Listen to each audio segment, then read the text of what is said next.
Transmitting to you from Old Heart Radio.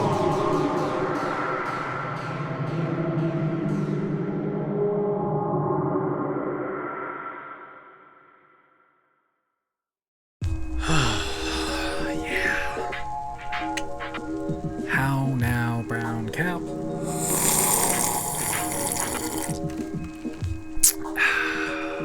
Kalu Kalay, it's a cold brew kind of day. Yummy. Hello, you filthy, rotten, undercooked hot dogs. Step on up and put this podcast right between your ears. Betwixt your ears.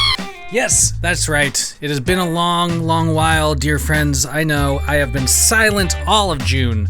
Why? Because June's turned out to be kind of a shitty month so far, and we'll get into that later. But I'm just going to say this. I hope you are well. I hope you're doing fine. I'm recording this on June 19th, aka Juneteenth. So I want to recognize and shout out that important, pivotal day. And just acknowledge that we still have a long way to come. Looking at you, white folks.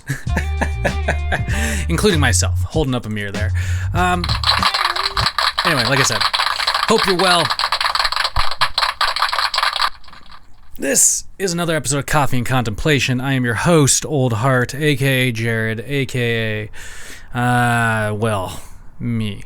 If you didn't notice, this is a Ketchup episode. That was on the title. So if you didn't read the title of the episode, now you know. You turn off now if you're not a real hot dog. Only hot dogs like to catch up. The fuck am I talking about? Like I said, today is Juneteenth. June 19th for idiots who don't know. And it's been a hell of a month. I'm just gonna preface the podcast with that, and not really in a great way. In some ways, really awesome. In some ways, really shitty. And where do I start? I'm just gonna start with the awesome things. One of the main reasons, hot dogs, dear friends, dear listeners, that I haven't been recording is because I and my girlfriend got a dog. We got a little puppy. We got a little boy. His name's Bowie Prince. And I want to explain that really quick. His first name's Bowie after David Bowie. His middle name is Prince, obviously after Prince. But the reason his middle name is Prince is because I didn't want it to be mistaken with like a title. I didn't want people to be like, oh, his name's Prince Bowie. There's no royalty involved here. It's just to honor the artists, because that particular year, losing both David Bowie and Prince was such a fucking blow. A blow to culture, and just like the ego of the world, you know? And so I just wanted, I love music from both those artists. Both those artists have helped push culture into wider directions, we'll say, help stretch the imagination. And that's what this puppy's bringing to our little family unit, He's helping us widen our family unit, love a little creature of our own. And because I don't want kids. I'm just gonna say that right now. That's one of the awesome things that me and my partner line up on is that we're not interested necessarily in children. I've never really wanted them. It's never dawned on me that I want kids. I'm gonna say this and it's gonna be looked at as selfish, but that's fine. I don't care. I don't want kids because I would rather spend my life and the money I make during my life and the time I have during my life making myself happy and living a great life for myself. And I've always figured that I would barely be able to do that. So there's no way I would be able to do that as well as make a child happy and provide and fulfill and hopefully raise a human to its fullest potential. And so, selfishly, I've long ago decided, fuck it, no kids. I haven't gotten a vasectomy yet, but that is actually something I've thought about in the past, and it's something as I go on, as I age, we'll call it. I just made up this new thing called aging. It's where time keeps passing and you seemingly stay the same until one day you wake up and your body hurts and you're all alone and, well, Anyway, yeah, so it's been really crazy, but like puppies require a lot of attention, and I've been more than happy to give this puppy my attention. I love coming home from work to spend my evenings just chasing the dog around. It's fucking fun, I'm gonna be honest. And then he crashes and you get to watch him sleep and have puppy dog dreams. It's so fantastic. So yeah, that's been like a good thing that's been distracting me from podcasting this month. On the other side of that coin, because every good has a bad, I suppose, every up has a down, a friend of mine passed away recently at the beginning of this month. His name is Mantar. And one of the things his passing has done is it really hit me. I haven't talked to him in a long time, and I regret that heavily. I'm gonna live with that regret the rest of my fucking life, and that's just the truth. And it hurts to think about. Like, it's selfishly, my friend passing has made me look inward and like reflect that, like, man, shit. Shoutouts to all you hot dogs listening. Thanks for staying on board with this. Shoutouts to my friends and my family. You're all amazing for putting up with me. Shoutouts to everybody out there using their voice on the streets right now. I'm very, very proud of you. I'm hopeful. I really think we have momentum to see some change. Keep it up. So yeah, like I said, I live with regret not talking to my friend before he passed, and it made me realize that, like, man, I've been like a really shitty friend, like, just in general. I haven't reached out to people. I haven't even tried really in some aspects, and it's because in a lot of ways I don't think that people that knew me back in the day, back in Wenatchee, really would. I don't know. I just have this. I guess I just don't think they would accept me now. But maybe that's my big fear. That, you know, like, stemming from all my like fucking problems with my habits. You know, like my drinking issue. Like my, you know, just all this stuff that centers around kind of like, you know, getting fucked up, I guess. I like getting fucked up. I'm just gonna say it. Getting fucked up's great. It's nice to distort yourself from reality every now and then, but you can't let that become the norm. And obviously, not to get into it too much, but like that became my norm, and then that took over my life in terms of like, I basically woke up every day to get fucked up. And that's not a way to live. And anyway, I haven't reached out to my friends from the past, mainly because I've had to do so much work on myself, and so much I've had to spend so much mental energy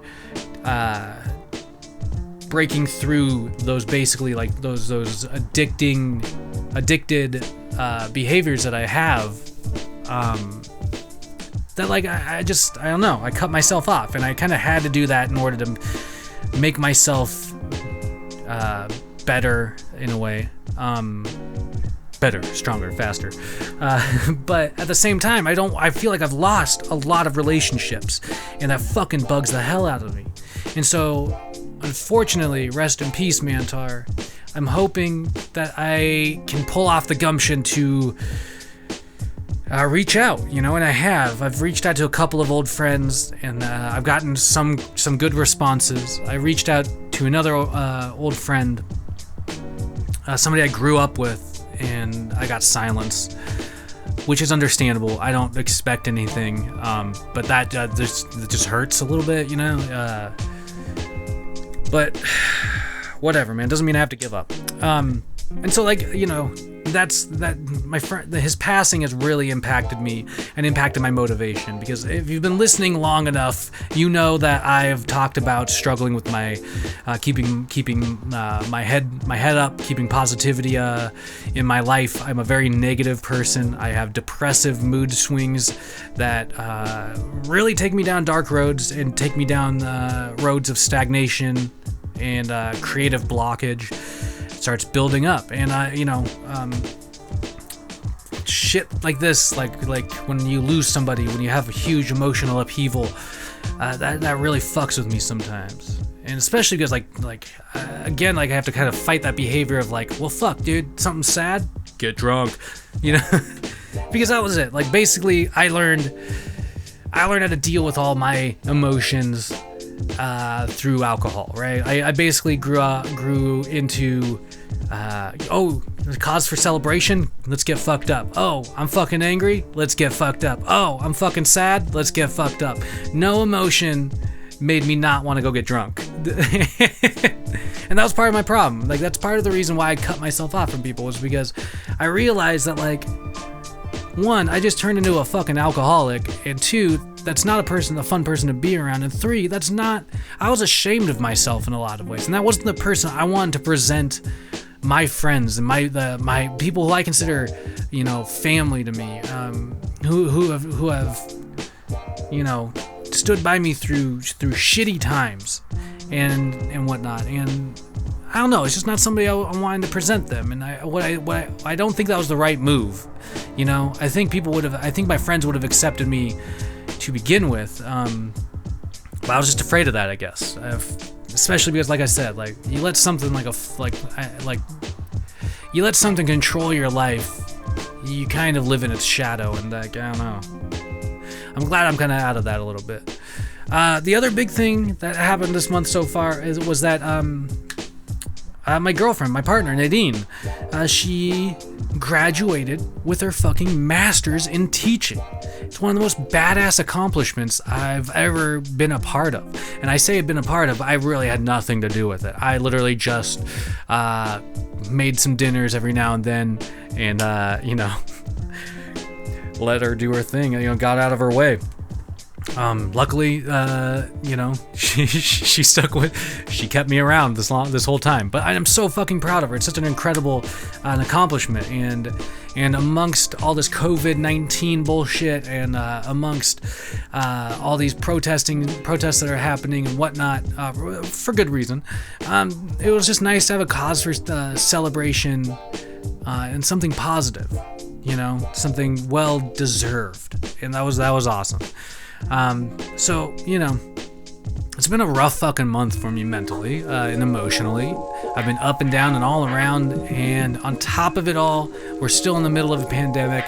We still have a batshit crazy president. We are seeing protests in every state over racial injustice and police brutality. Keep that up. It's time for us all to acknowledge the bullshit that has been happening in this country. I'm more than happy to talk to anybody about it if they want to come on the podcast. I hope you all are doing well. I promise I will continue to podcast. I am just me, love y'all. Y'all are great listeners. Thank you, hot dogs. Go out there, use your brains for good, because every day is a good day to ripen up your coconut. And as always, at the end of this podcast, we say it: keep your stick on the ice.